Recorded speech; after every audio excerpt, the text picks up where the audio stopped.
premium to softwood pulp. So why would it be a challenge, or why would I have to increase the price that I'd be willing to pay to displace softwood pulp?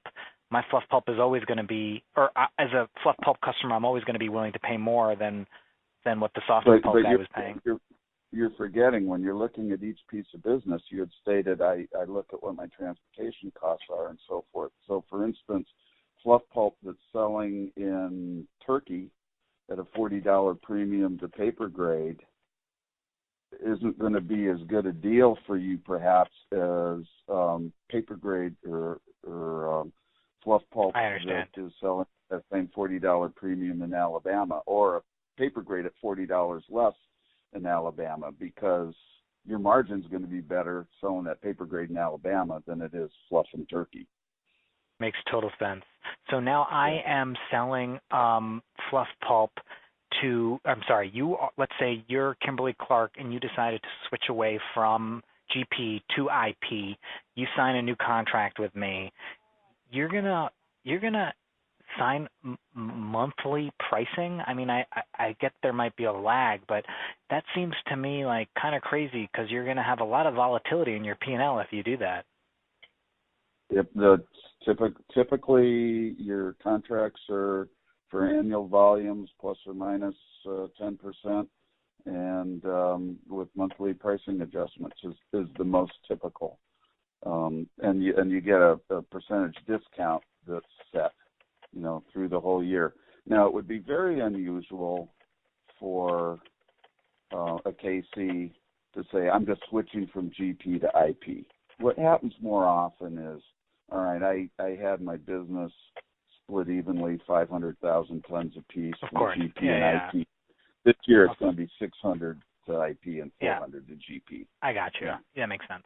But, so I'm struggling, though, because now I am looking at a screen of the price of softwood pulp over the course of this year.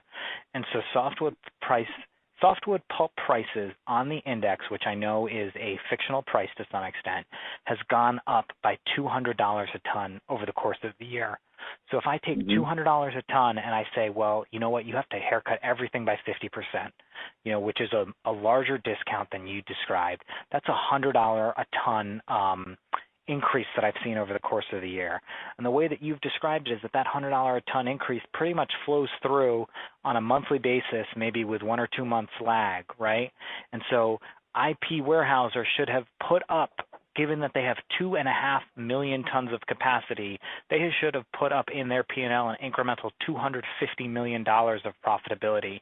I'll tell you that they've done nothing even close to that.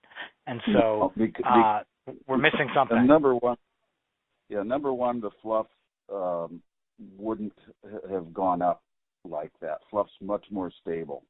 So you had a period where you had higher differentials when the paper grade price was down, but now the paper grade price has come up, your differentials are going to be much lower. You really don't get the fluff increases till that paper grade gets close enough, it starts forcing the fluff up.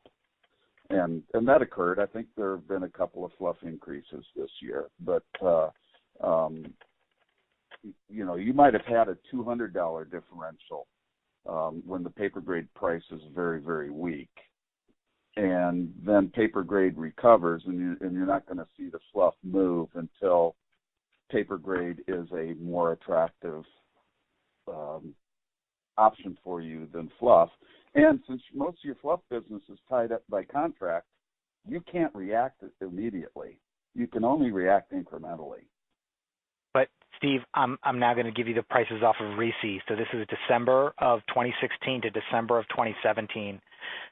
The fluff pulp price index that RISI puts up was up $25 in February, $20 in March, $30 in April, $40 in May.